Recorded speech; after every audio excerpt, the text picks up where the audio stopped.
What do you say, guys? It's time for Elephant in the Room, part of Roll Tide Pods and Disrupt the Media. He's Jay Coker. I'm Mick Gillispie. Let me remind you guys that the show's brought to you by Lance's Lock. Our buddy Lance Taylor will help you get set up for college basketball, football with the NFL in full swing right now. Maybe it's college hoops. Alabama's in action. Auburn's got a pretty good team. NBA, they just had a tournament.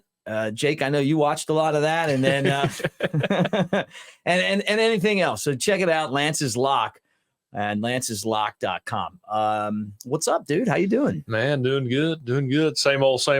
Hate to watch that Alabama Purdue game this weekend. I hated to see the way that finished. Did you watch any of that at all? I saw. Yeah, we kind of the bed a little bit in there. Yeah, I hope I'm wrong, but just we came out on fire, shot the 3 ball about as well as we could, and still came up short. We just don't seem to be as big and physical. And it's early though, man. I know, but still, last year when you watched us, we walked out on the floor. We looked the part. Right. This year, I know Purdue's number 2 in the country. Should have had him. I mean, we had him and we let him off the hook. Yeah. My text to my buddies was, we came out hot, looked good, but Purdue looks like a more solid team. And, right now. Yeah. And that was in the first half, and they proved to be, in the second half. And that guy that Purdue's got's just a giant. Yeah. I mean, I think he gets some fouls because of his size, which is kind of opposite of what the usual is, I love that Nate Oates plays anybody.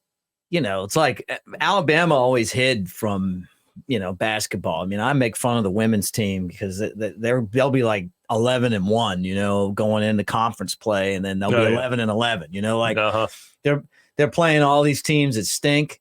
Alabama men's basketball will play Gonzaga. They'll play Purdue. They'll play North Carolina. Anywhere. Yeah, right. I mean, it's not like I'm just trying to I'm just trying to basically keep my job. Like, this guy really wants to win a national championship. You're not going to win with the fluff schedule. But that's why he's gotten the Alabama basketball to become a national brand. Yep. That's, you have to do that. Get on the big world stage and play the best. I love it.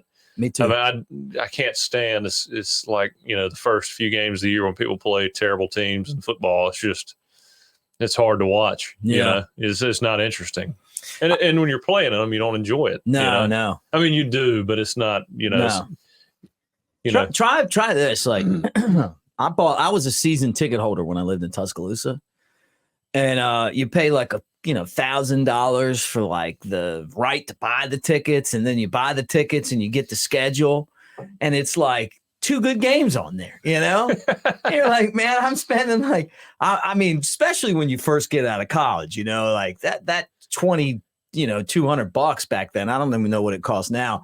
$2,400. I'm like, I'm scratching for that. Yeah. Don't like, sitting in the upper deck. I don't want to watch like Alabama and like Coastal Carolina, which actually they're not bad anymore. But don't throw me in there for the Chattanooga game. Yeah. Well, it's still even isn't it wild? I mean, even if Coastal Carolina was truly better than Notre Dame or LSU, what do you feel like you'd still want to watch? Alabama, LSU, Alabama, Notre Dame instead of Alabama, Coastal Carolina? Yeah, I know what you mean. You're saying like just the brand of it. It's just a nostalgic, Dude, I got this story, man. Like, first time I ever did sideline reporting. So I was like building my tape, and where I worked for the Crimson Tide Sports Network, right? And I'm like, okay, I need to get like some sideline tape. And it was before SEC Network, right? And Tom Roberts, you remember Tom Roberts? He was he was like the guy that was in charge of. He was our boss at the Crimson Tide Sports Network. So I'm like, Tom, I want to do some sidelines, right? So he's like, okay, coming up, Alabama's playing Chattanooga. You got it, right? So I'm like, oh, great, man. Chris Stewart and Tyler Watts are doing play-by-play. This is back in CSS days, right? So I'm on the sideline, and I'm like, I miss CSS. Yeah. Now you say that, on cable TV. Cable TV. So I'm like, this is. I ran into Mike Johnson on the sideline before I was really friends with him. So I just got to be like 2011 or something. I don't know the year. Did you guys play Chattanooga? No, it wasn't 2015. It had to be like 2011 or something. 2010. I think we played East. No, maybe 2012. I don't know. Anyway, somebody can look it up. But so I'm on the sideline and I'm like, you know what? This is a perfect game to break me in. You know, like there's going to be no pressure. I've never had stage fright. You know, even at Galette's in the trough, you know, like I get in there and I can take care of my business, right? So I, you ever been in there before? So anyway, so I'm excited. Like I'm going to get some video out of this. Like this will be the perfect game. Nobody's going to even be here. And then like I'm on the sideline and I'm like waiting for my first hit, right? Got my IFB in, like, you know, like listen, watch what's going on. And you know how Alabama is about anything. Like they're not giving you a nugget or nothing. No, you know, like don't get too close to anything. So I'm on the sideline and I'm ready for my first hit. And then they're like, all right, Mick, we're going to come down to you in 60 seconds. 60 seconds. Like the producer, I can hear him, right? It's like 60 seconds, like 30 seconds. So I'm like, okay, I'm going to get this first one out of the way, right? Then he'd be like, no, Mick, we've scratched that. We're staying upstairs. Like, we're not doing it right now. So now I'm like, you're building me up and you're letting me down. Right. So it's going to rain. Like you can see the rain coming in. The weather's not good. And I'm like looking at the empty upper deck. Right. So then it's getting close to kickoff. And I'm looking up and now the upper deck isn't empty anymore. And then there's more people there. And then there's more people there. And then the whole place is packed, right? And they keep doing this. Are you like on the board, on the video board? No, I'm on TV. Like I'm the sideline guy on TV, like waiting for them to be like, you know, come down to the field. And then I'm going to be like, you know, thanks, Chris. Right now, Nick Saban and Alabama are out. They've had to wear, you know, the longer cleats today because of the weather. You know, like I'm doing that, right? But they keep like Charlie Brown and me. Like every time I'm ready to kick the ball, they keep pulling it back, right? So now I'm like looking up, and all of a sudden I'm seeing like this place is crowded now. You know, it's 100,000. Oh yeah. Here comes Alabama. You know, and I'm on the sideline, still haven't gone yet. So finally, they're like, all right, 20 seconds, you know, 30 seconds, right? Oh, yeah. Go, right? And I'm just like, I don't even know what I said. I just started talking, you know?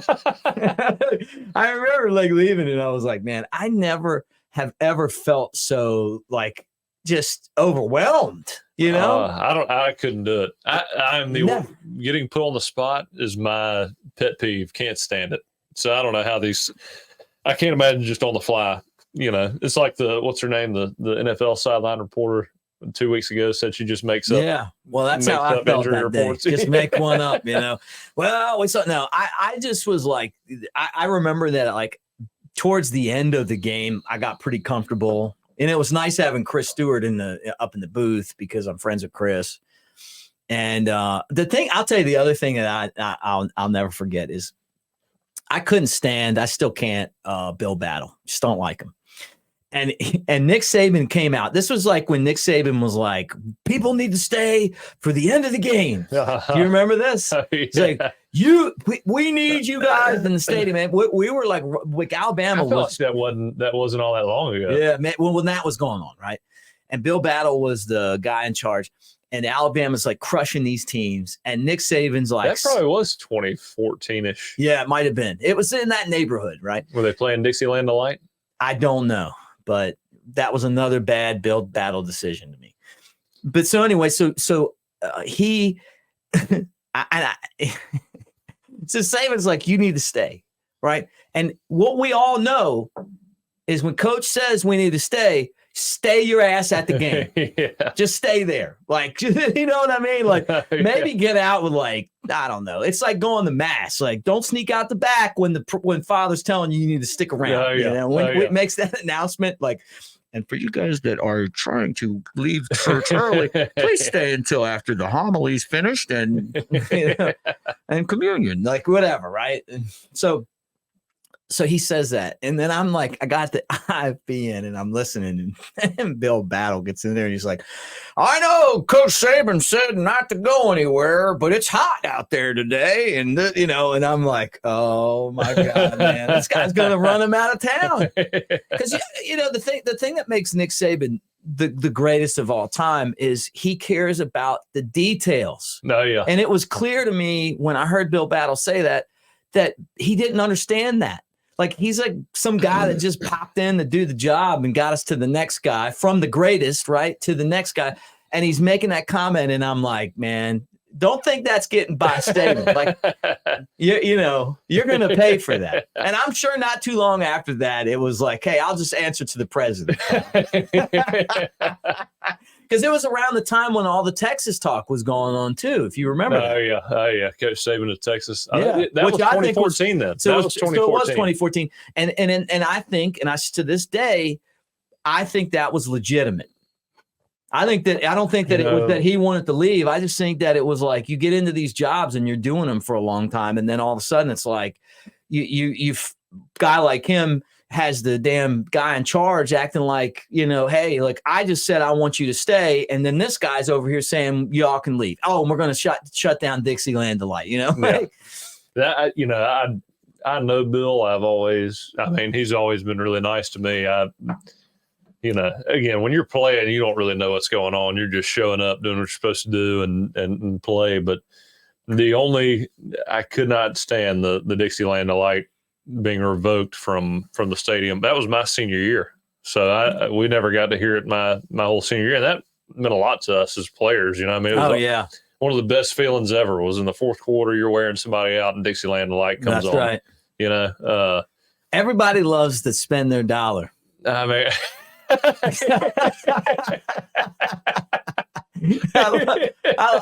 time I hear it, I'll be anywhere like, I love they pipe in the beat Auburn, and you can still hear it over the pipe. Oh man, I've been to like Tennessee, and they're like, F you Bama, but then I'll play the F you part, and then Auburn.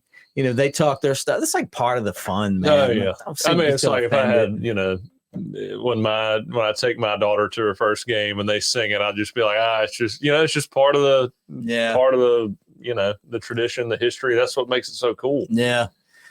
That song, and I'm biased because obviously I'm an Alabama fan, Alabama alum, and you love the group Alabama. Yeah. If it's got Alabama in it, I'm probably going to be a fan. Oh yeah. No, but that's one of the best traditions in college football. Yeah, it is. Because we own a lot of those. Yeah, we do. Well, so great to be Alabama fan. Yeah, We're grads. Did you graduate? Me too. I don't know. I know you went out. You went and to be a pro. A lot of you guys, like, I'm friends with a lot of you guys, and I'm like, we'll talk about it. And then, I wasn't one of the guys that left early. It surprises me a lot of times. Like, it'll be like, yeah, man, like da da da. Like, I got that degree, and then they're like, wow, I still got some credits left. Went turned pro. So I don't know. But you know what? Since honestly, Coach Saban rides on all you guys to graduate. That's another one of the things that he does so well, man. Oh yeah. Well, it's all process. What am I thinking, man? I'm sorry for that. What? For even questioning you. It's like, I gotta work on my grammar over here. I guess. I'm over here watching my mouth, thinking like as a kid, like. Going to my dad would take me to Memorial Stadium for these Orioles games when I was a kid, and the language in there, Yeah. And he's like, "Don't be to Baltimore." Yeah, he'd be like, "Don't be a sissy," like, okay. Now I'm like, "Hey, don't say that." Being a parent, that's a tough deal, Yeah.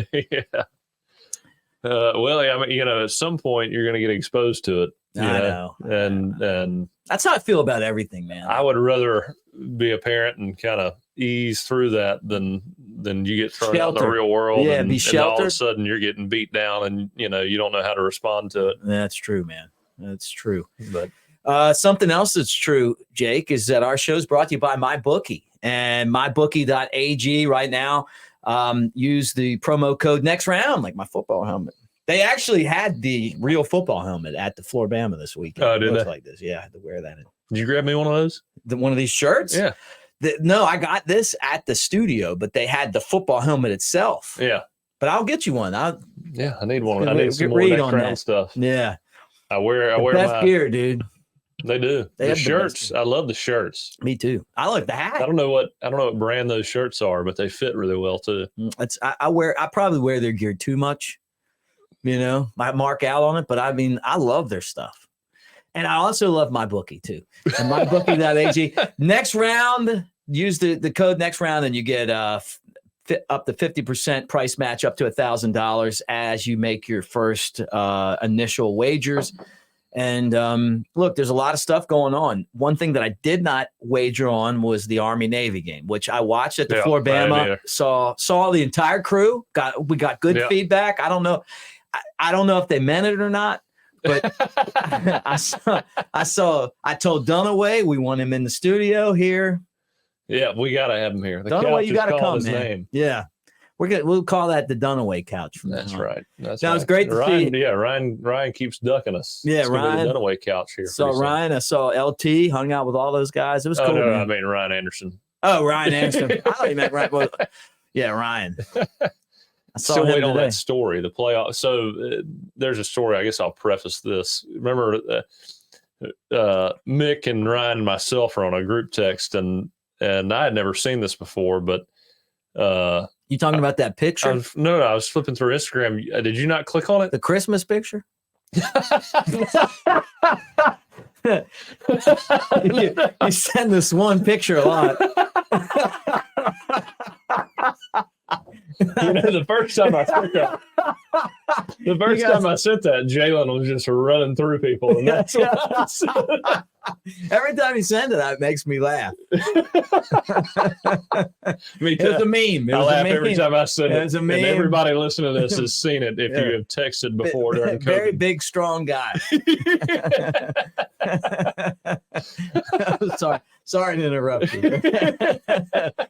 Class clown over here. Did you click on that link when they announced us? In the what playoff? was that? Yeah, I did see that. Yeah, that was when they announced us as part of the playoff in 2015, and everybody's clapping except for Ryan, who looks pissed off. He doesn't clap one time, and he's like, "Oh, I got a story for y'all on that one." Oh, good. Yeah, I saw him in there. He did. I was like, it'd be so funny if Ryan didn't clap, and he didn't clap. He just looked pissed. It's like, Mr. Serious. That's right. Man, I was thinking about this, man, kind of like off the subject, but Frank Wycheck passed away this week, who was one of the greatest tight ends in NFL football history. Ryan's agent, Chad, went to college with him at Maryland. They were both on the same Terps football team. That's so sad, man. Do you remember the Music City Miracle? This was against. You're talking about the kickoff against. But against Buffalo. Buffalo, yeah. And he throws the ball, and then they end up going to the Super Bowl. It actually was. It worked. I always thought that was a forward lateral, and they didn't have review back then. But I watched the highlight yesterday. It wasn't. It was close, but it wasn't. Yeah, it wasn't. I couldn't believe it. I mean, I don't know how they didn't throw a flag on the field. It looked so, egregious. But yeah, well, it was a touchdown. Crazy. I had a friend who was at the game with her boyfriend, and he was a Bills fan, and he started crying at the game and lost a lot of credibility with her. Back in the day. Yeah. Back in the day. Crying about a team that you don't even play for. That's Bills football in a nutshell, though. Yeah. You're known for losing. I mean, the big games. Or just, I was about to say, making it all the way until. You're not a bad team. You're just bad in the big moments. Yeah. Whereas they were Clemsoning before Clemsoning was cool. The good thing, Jake. I saw that interview the other day too. Did you? Dabo loses his mind. The guy mentions the Clemsoning. Yeah. How about Tyler from Spartanburg? He's had a lot of. He's had some rough fan questions over the years. That guy called in. Oh man. No, it's a different experience. Speaking of agents, did you see what's his name? That Giants quarterback's agent last night? You didn't see that? No. Oh man, looks straight out of Sopranos. I mean, he looks like a deal maker. Oh yeah, yeah. He's making. I need a guy like that. Me too. I'll tell you what. If what's his name again? If he's really one of those guys, like I got a project for him. He won't be hard to find. No, I'm going to crank my baseball career back up again. Just get the right representation. Oh my goodness! The experience at the Buffalo Bills probably closer resembles Auburn than Alabama. I mean, we're on the other end of this. There's been a lot of hate. There's been a lot of hate right now in the media community and the Florida State. Hates a winner. They hate Alabama. Like you guys are directing your anger at the wrong people. You ought to be directing it at Michigan or Texas or Washington. Leave us out of this. All we do is just win, no matter what. Yeah, I mean the reaction that Michigan had after Alabama was announced as the 4th seed is all you need to know. Yeah, right. Very nervous. It's like I don't know. It's when this is what it was, Jake. When you're driving too fast and you pass that cop camped out in the median. And you hit the brake real quick, and then you're looking and the back. lights still go on. Well, you just don't know. You're looking back. That moment, like, did he get me? Oh yeah. Oh boy. And then the lights turn on, and it's inevitable. Sometimes, but sometimes they don't turn on. Yeah. Well, the goat's coming this time. Yeah. For them, the lights are coming on. He had his gun. Yeah, I can't wait, man. This is good. It's exciting. I was looking at their Penn State, like this team, this Michigan team. I think that that their quarterback had somebody told me that the quarterback had some kind of injury. Might have been a dislocated shoulder or something. Mm-hmm. They threw the ball 6 times against Penn State and still won the game. They were like throwing in like sets with like 8 or 9 offensive linemen. Oh yeah. I mean, one-dimensional. Yeah, but I mean, would that work against Alabama? I mean, I see the way that Auburn ran the ball against Alabama, and they had no passing game. And maybe this guy is healthy against Alabama. You know what I mean? Like after he's been injured for a long time. I don't know. I mean, I'm just asking you as a guy that might have been behind center a little bit. Yeah, I mean, I would always say no, but again, the Auburn game just baffled me. It was that was one of those games I just you just got to look at and say we just did not prepare and we weren't ready for this one. Right. I mean, and also it's like, when they got a hat on a hat, they were moving us out of the way. Yeah, that makes me nervous. And that was but then we played Georgia the next week. We were throwing guys out of the club. Yeah, it just makes you wonder, like, I mean, is there really that much of a difference in motivation from week to week, like how we play? And we had sat here and thought that Alabama was above that. We've hit a point now where we're motivated, we're mature enough to play every team with a high standard of play. And then you watched Auburn, and it was like, man, Georgia's going to be tough next week. And then we do what we did against Georgia. Right. We're really hard to kind of figure out. Oh yeah. Like in that way where you're like, what Alabama is going to show up. But we have never seen an Alabama that hasn't come in prepared. We took Utah 2010. Well, and Oklahoma 2013. Yeah, but those games didn't count. I know. The games that count. We had the game against Clemson where State Tua was throwing the 2014. interceptions, but it wasn't that we weren't moving the ball. We made too many mistakes, and they were a damn good team too. Ohio State 2014. I was there. I still think we had the team to win that game. I just think that it was one of those years where I guess the stars didn't align, and we played one of the worst games we could, especially after the first half. Mm-hmm. Just kind of fell apart, and the momentum got on Ohio State's side, and just couldn't figure it out after that. I mean, I was there. I'll be honest, man. I thought you guys played better than I thought you were going to play. Really? I mean, I've probably said this before. I just had a big concern at quarterback, man. I mean, just watching that, and I've said this, like, this isn't a personal shot at you guys. I mean, I said this on my shows that year, when I wasn't like, peeing down my pants on the sideline, when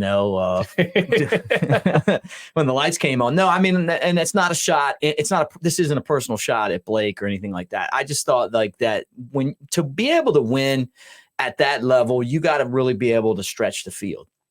And I just kept waiting for the team that was going to put that person in the spy spot.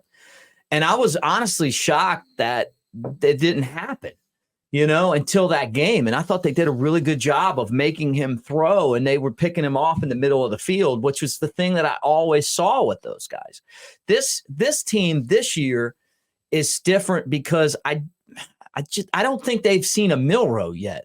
I mean, like, Milroe has some issues throwing the ball in the middle of the field. We've talked about it. He's getting better at it, right? Still could be a little bit better, maybe a little crisper. People talk about throwing guys open, but his ability to run is like next level. I mean, it's like Derrick Henry. Like when he gets, no, he's dangerous. You know what I'm saying? Like it's not that he's Derrick Henry. When he runs with bad intentions, it's crazy. Not many guys in the whole country that can run like him. He can run through you, around you, or by you, right? Oh yeah. And I just felt like that 2016 team, I just thought that they had that you guys had that one issue. And I was honestly 2014. I was actually really impressed with, when you look back at it, how successful you were. You guys won a championship in the SEC, and I bet you if you asked Lane Kiffin, he'd tell you that that's one of the biggest accomplishments that he ever had. I you don't think that? I'm telling you, just trust me. I think that if you really asked him and gave him truth serum, that he would say that. Maybe I heard that through the grapevine, and that's why I know that. But what I'm telling you is that team was so close. If you ask Lane anything, he's going to tell you he accomplished a lot. Somebody else told me. But what I will say is that that season led you guys to one of the greatest seasons ever.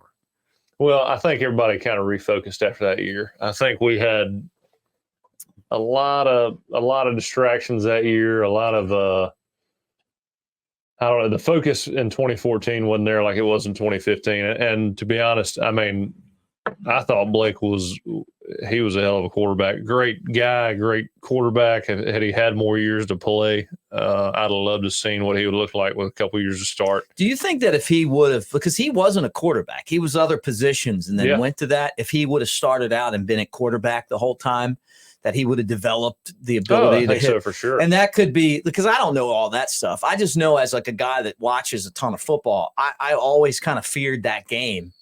And then looking back, I think, like, honestly, like a tip of the cap, because he really is one of the best Swiss Army knives we've ever had. So it's not a personal shot at him. It's just like, hey, man, like, this guy was doing so many other things. Like, sometimes you just it's like playing two sports, right? Yeah. It's kind of good to just be focused on that, right? Yeah. No, I mean, look, to me, our takes are going to be different here. Yeah. There's a couple throws a game that stick out to everybody. And if you win you forget about it. And if you lose, then that's the reason why you lost. I mean, there were a couple plays in that game that Blake had a couple throws that were tough to make and they weren't made, and it could have been 50-50 balls. I thought he played a hell of a game. It wasn't his best game, but it was a good game against Ohio State, and it just didn't work out. And they did a lot of things defensively that put him in weird positions that I think any quarterback would have had trouble with. And I mean, hell, a lot of times he carried us through that season. You know, I mean, he just, again, through his character, his intensity, he did a lot of things to carry that team through the season. And in that Ohio State game, there were just a couple of mistakes that stick out because we lost. But, I don't think we're in that game if it's not, him for too. Blake. Yeah, and then look, they had Zeke Elliott. And he made some damn good throws in that game. Yeah, I mean, some damn good throws. They had Zeke Elliott. They also They were able to run the ball. They also got lucky on a lot of those deep passes too. The quarterback would just roll out and throw like Hail Marys and people would catch them. Do you remember that? Oh, yeah. That was the most unbelievable thing I've ever had a seen. hell of a team. I mean, that team, those guys would just go get it, man. Than anybody. Yeah, they did. That's what I'm saying. Like when it was a 7-point final, I was like, man, like Alabama was 21-7 I know. at one point. I know. When that game was over, and I was like, man, that it's so crazy how good it's so crazy how good every Alabama team is. And I remember having these discussions on shows with, Mike Johnson and Baron Huber and those guys, and them being like, man, who's ever not played quarterback at Alabama and not delivered? All you guys do. It's like crazy how good you guys are. Well, I think a lot of it's just, most of it's Coach Saban. Right. And I'll say this about any quarterback anywhere. It's like a quarterback getting drafted first. That's great, and I applaud you for that, and it's awesome. But you're about to get shit on because you're on the worst team in the NFL, and the quarterback position is all about the guys around you. I don't care who you are. Yeah. You're a distributor to playmakers at the end of the day. And again, quarterbacks get too much credit. They get too much blame. But at the end of the day, it's all about the guys you got around you, and you better have a good run game, good offensive line to take some pressure off the pass game. Yeah, and then I saw that video of you running over people the other day. And I know how they got there in 2015. You trucking people. Hey, so I'm listening to the next round today, and Clay Travis is on. And you want to talk? Maybe my take's wrong. I don't know. I heard this. I got to throw this out there. Bryce Young, second round pick. Yeah. On the other end of things, I think Bryce Young is the greatest Alabama quarterback ever. Right? He is. Besides you. And you second best. No, you know what I mean. I think we all agree. Like, he's amazing. Right? To hear Clay.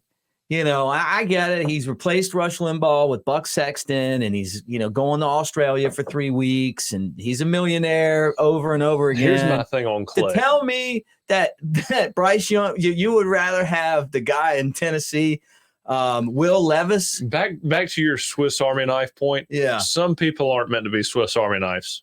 Yeah. Some guys just need to stick to politics.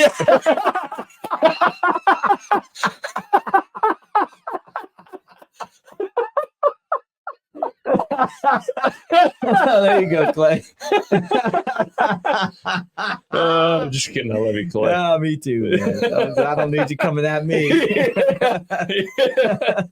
No, but next time we're all hanging out at Innisfree for the WNBA. Don't come after me. Yeah, right. Next time we're all hanging at Innisfree, though, Clay, you ought to be buying everybody's drinks. That's the only issue I have. We'll like LT comes, and then all of a sudden you're like, why am I buying drinks when I'm hanging with Clay? I mean, come on. It'd be like the guy, like I was telling you before. Like, if I got rich, I would buy everybody. I'd just come in buying drinks for everybody. It'd be a hell of a time. Look, man, if I had that kind of money, people would be having fun. Oh yeah, and I'd be like Peter Pan. No, what's the guy's name? The arrows, not Peter Pan, but Robin Hood. Yeah, Robin. I was like Robin Hood of the beer, of the bar industry.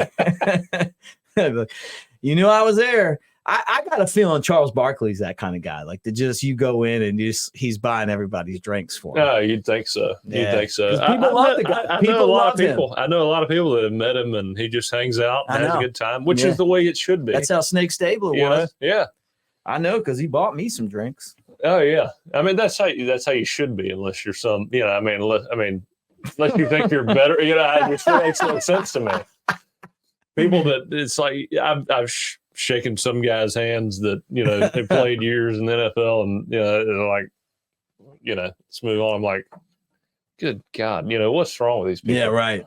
You come up and you're like, man, I remember you, and then they're like, oh, thanks, son.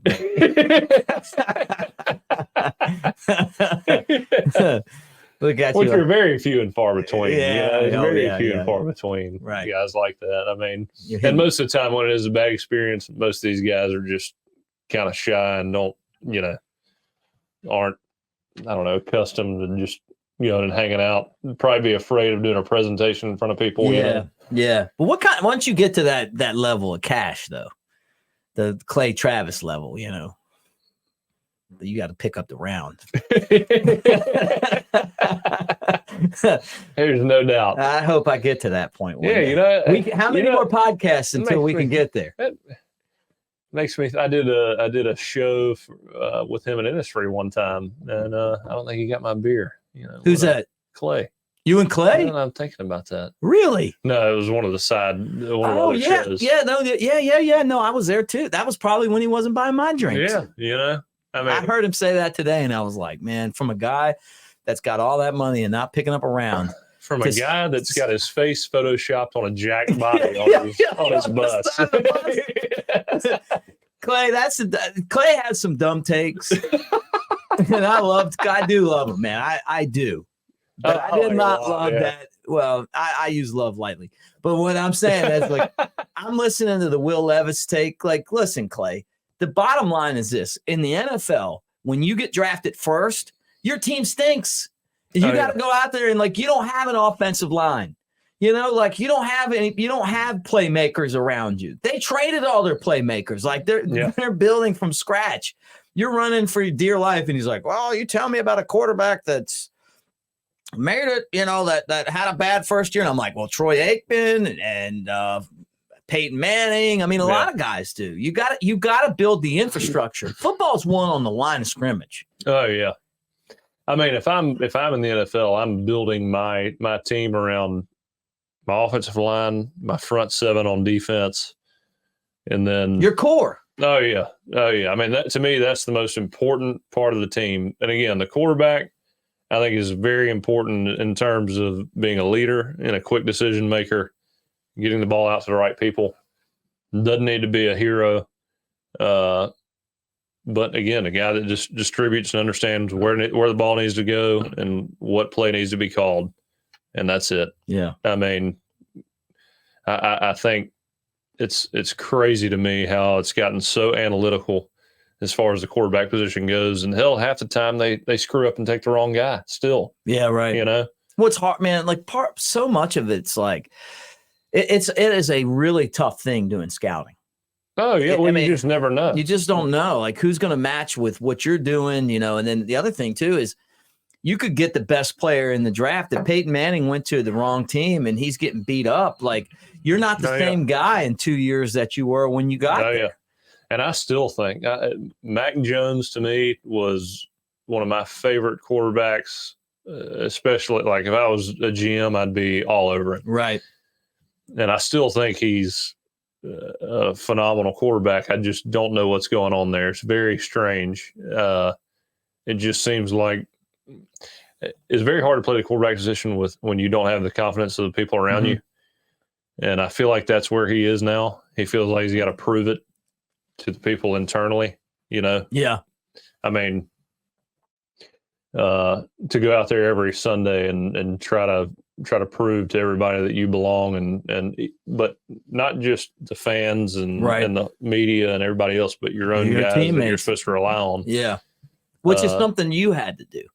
Yeah, it's very tough. I mean, you cannot relax and play until you've done that. You just feel like you got a huge weight on your shoulders. And Milroe did it too. Yeah.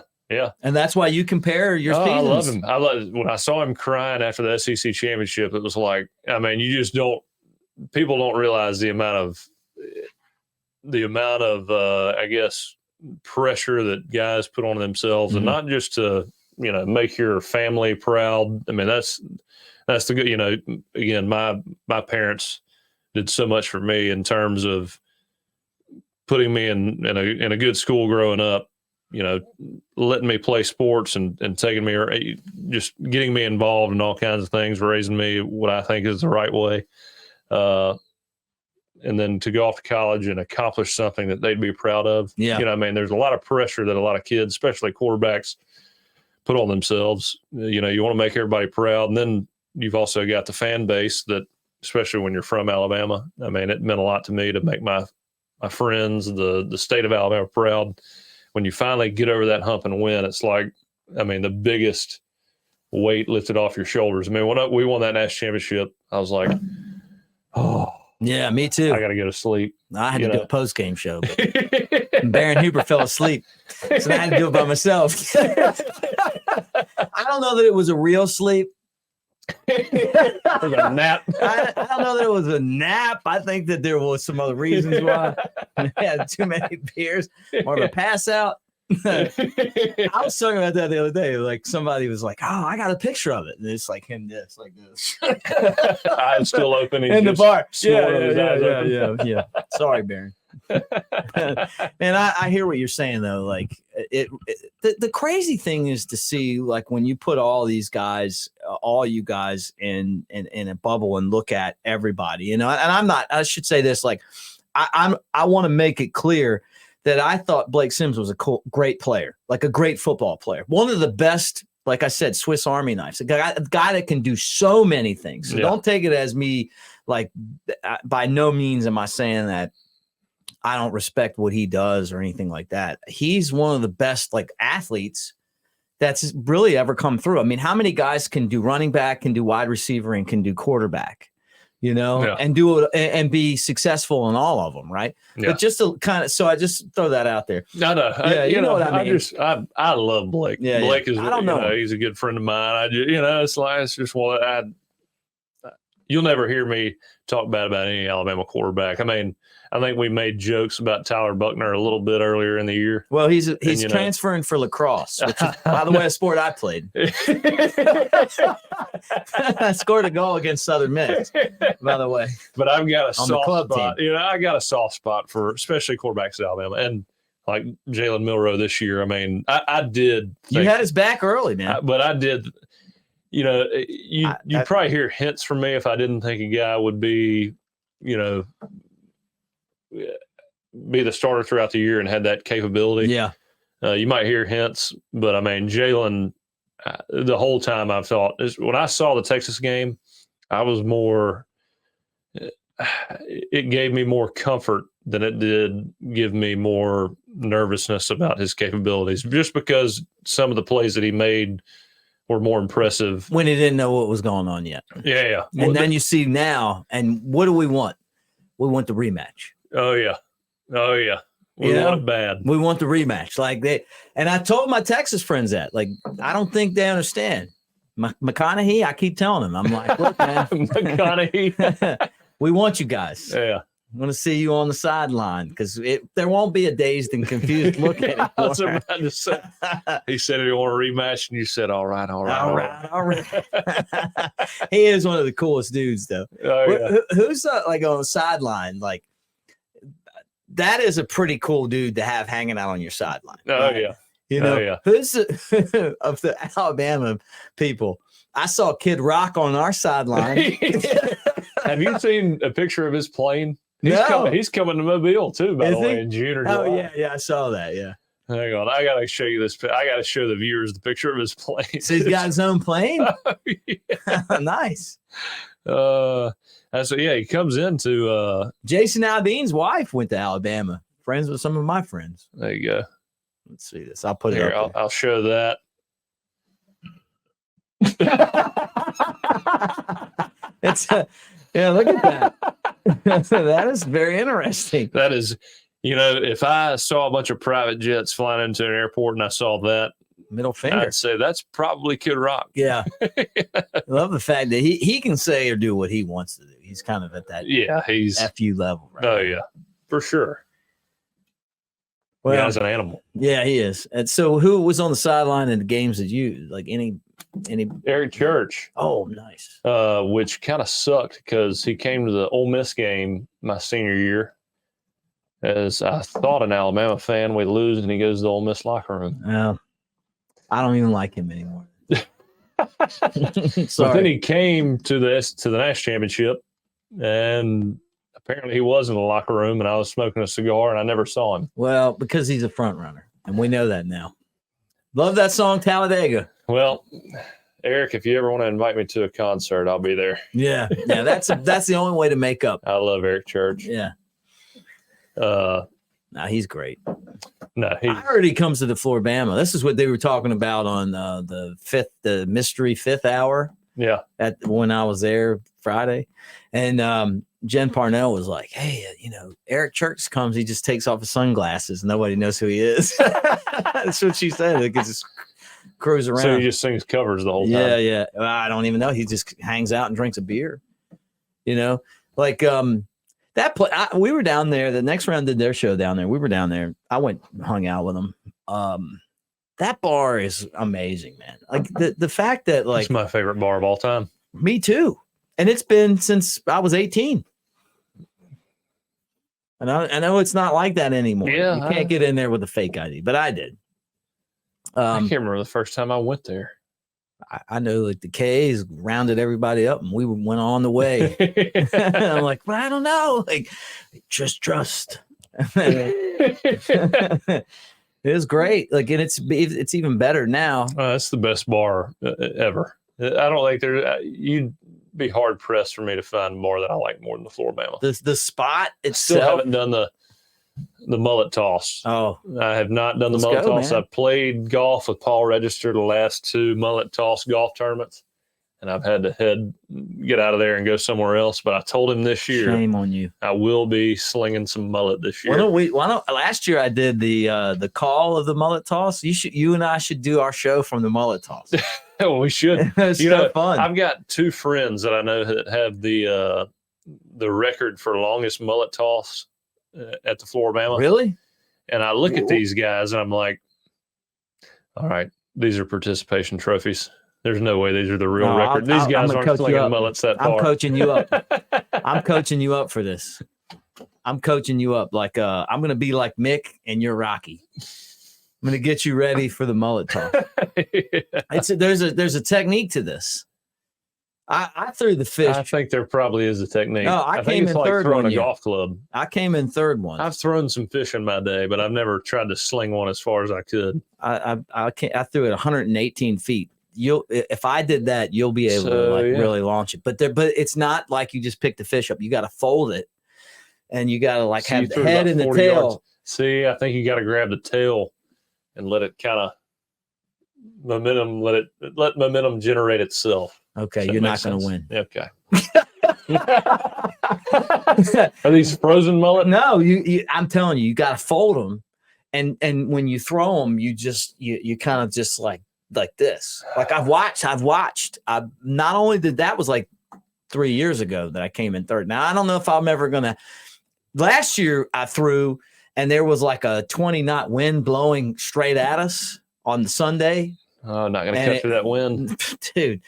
I was like, oh, I throw the fish, and it just kind of went up, and I could see where it was like, and it just stopped, yeah, and then it came back. But I still threw it further than Uncle Steve Powers, so I won $20 on that. Steve Powers played in the golf tournament with him. Yeah. Steve, you ask him, I beat him. I tried to hit him with my fish because he was over there in the sand, and I was. But that's fun. He's at the Florabama now. Yeah, he works there. Yeah. Great guy. I love all those guys, man. I just something about that place, and I had such a good time, like hanging out with LT and Dunaway and Brown. That tournament I played with Steve Powers. Bill Black. No, I don't think so. Voice of an angel. I gotta. After we get off the podcast, I'll tell you a story about him. No touch on the golf course, though. No 0 touch. Yeah. Are you a good golfer? I was a pretty good golfer about 3 years ago. As soon as we had my first daughter, the golf was out the window. Really? Yeah. I'll get back into it in about 5 years. Yeah. I can hit it a long way still. I believe it, man. I mean, like I saw you running those guys over. And the thing about the video is I was there for all the games. I just don't remember. People forget. Yeah. And no, it's not that. Not normal people. me, I forget, and then I'm like, oh yeah, I remember that. Like I'm watching your like highlight reel, and I'm like, oh man, look at this. There was a tweet that came out over the weekend that I thought was pretty funny, so I retweeted, and that's what we're talking about. If y'all don't have Twitter, that's what we're referring to. What's your handle on Twitter? I know I follow you. I think it's like real Jake Coker. Yeah. Because there was another Jake Coker when I was in college, when I was, I guess, in like my 5th year at Alabama. I mean, my 5th game in, somebody created a fake account, and I didn't pay attention at all. But there was some guy on there pretending to be me and responding, in a way that I would respond. It was like it had your face on it. Oh yeah, it was like that was back when you could do that. That people thought it was me. Hey, dude, I gotta tell this story. And that account had more followers than I do now. That's so funny. That's also funny. I was at one of the SEC championship games, and I think it was yours. And we're in Atlanta. It's like Mike Johnson and Baron Huber and John Parker Wilson, like a group of guys, right? We're all hanging out. Red Shed or whatever. No, is it Red Shed? And all those bars in Buckhead, you know what I'm talking about? Like there's a strip of bars down there. I don't know if I've been to the Ivy. That's the one I really remember in Atlanta. I don't even know if that was one of them. Yeah. Oh yeah, it might have been. Well, anyway, we're there. And my buddy Chad brings this guy. We don't really know. Like they're like kind of like Chad's cool. He's been in the business and stuff. These guys all played football. We work around them. And then this guy from like the mortgage business, like that. You know what I mean? And not to say anything wrong with that. It was just when you hang with the crew, you just got to act like you've been there. Oh, yeah. Okay. Is that a fair statement? Oh, for just sure. act like you've been there. But this guy, we're all standing outside and we're getting a beer. We're standing outside in front of the bar. It might have been the Ivy. I don't know. It was right across from the Red Door. Right across from the Red Door. Yeah, I've heard of Red Door. Okay. Too. Yeah. So, and Lost Dog. May have been. We were hanging out at Lost Dog too, because we did our show from the Lost Dogs. When you go to big cities, do you remember all the names of the bars you go to? I feel like I just go in and I don't even pay attention to the name. I mean, man, it's like somebody's always organizing where we're going, and I just see that's why I roll there. So I don't know, whatever. But we're there, and this guy, it was just real quiet, and this guy goes to John Parker Wilson. He's like, "Hey, what are you doing, man? Some of that celebrity shit."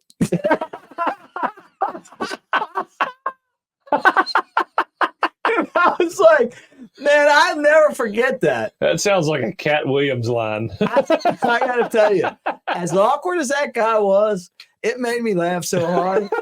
I loved it, man. Like that's the kind of guy though that you have to hang out with a lot to understand. Yeah, right. Right. But then when that line doesn't hit unless you know him. No. Well, I didn't even know him, but he might have been serious. Yeah.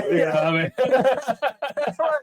I'm like, hopefully not. But I was thinking, like, what is that celebrity shit? Like, what are we talking about here? I'll never. But anyway, that's what when you said that, it reminded me of that. The guy said that. I was like, oh my goodness. That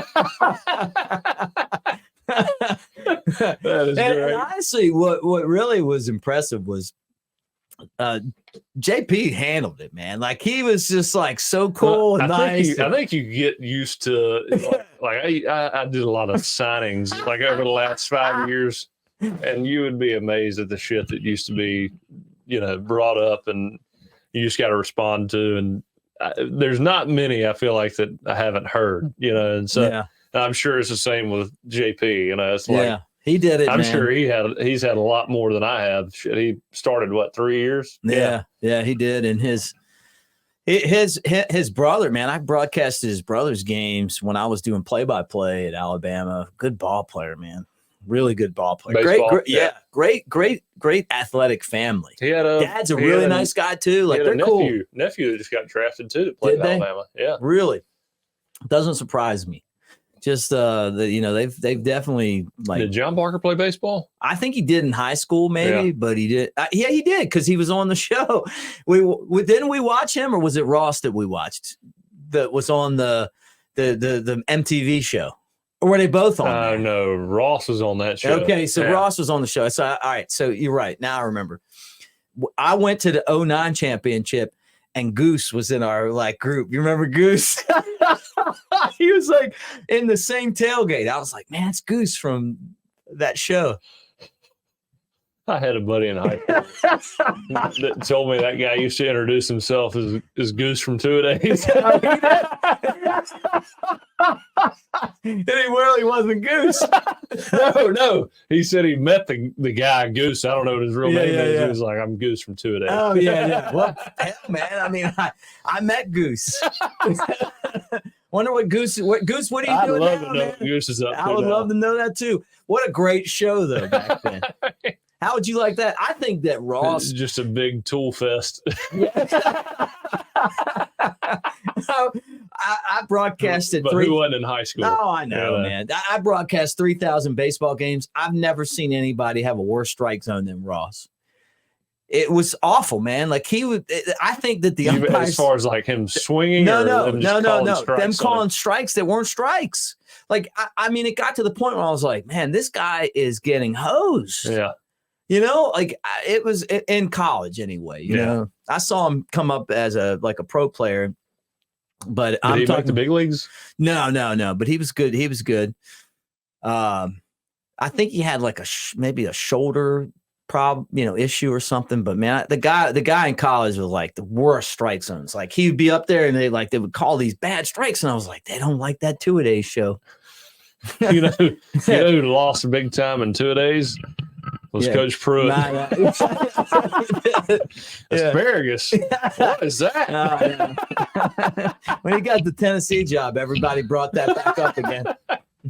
And I love Coach Pruitt. I love Coach Pruitt. But it's hard not to make fun of that. Not his best moment. Not his best moment. All right, look, I'd love to sit here and do this all night, but I got to go to the Christmas party tonight at Fairhope West Elementary, so we got to wrap it up. Love it. Yeah. So, been a great conversation today. This is our 2-minute warning. What do you think of the Army-Navy game? I'm still confused by that the quarterback sneak on the 30-yard line. Hate that. I don't understand it. And I was sitting there wondering what was going on when I saw it. You know, I thought I was mixed up on the downs and they had it screwed up, but I cannot stand. It is what it is. I can't. I hate to see a game in that way. It got good at the end. Scenario that atmosphere was awesome. Yeah, that is a game. I know we talked about it last week. Yeah, that's a game I want to go to at some point. Let's go, man. I'm with you. It looked like, the level of play was like high school, but the atmosphere was NFL. You know? It was awesome. And them jumping up and down. I love that, man. I watching it at the Florabama was great too. Oh, I'm sure. So much fun. I'm sure. It was just like so intense, and all the great Army and Navy people, and hanging out with Brown and LT. What's cool about this is like you feel like you're part of something, Oh yeah. Like the disrupt the media people. And I know I'm probably like the guy on the bottom tier of I'm disrupting the bottom. No, I'm just kidding. You know how it's just like you walk in there and you're hanging out with those guys, and you and I both, like, we really support like what's going on. Like it's pretty cool to be part of it. Oh yeah. Well, Jim and Ryan, LT, a bunch of good guys. You want to see them do well. It's just cool to be under that umbrella. Yeah. Jim needs to come, and LT and Brown, all you guys individually come in here and be on this podcast. Oh yeah. I got to hear LT's formula. Yeah. On his picks, and maybe he can't give that away, but he could give it away, but maybe not. Would you ask him on the air? You'd want to know. Yeah, we'll chip away at that. I'll tell him my secret, and we'll see if he, gives me a few pointers. Cut him in on like kind of the secret to your success, and you had a great year. Yeah, I haven't had a great year, so I need to kind of recalibrate. Yeah, this is best year I've ever had, but again. Change my methods a lot. Yeah. Not as much of a Joe Public as I was. Okay. Well, we'll be back later this week. Bama plays Michigan on New Year's Day, and we'll get you up there to it. I want to talk about on the next show, how do you defend an offense that brings out like 9 offensive linemen, like in this day and age, so that's just something to think about.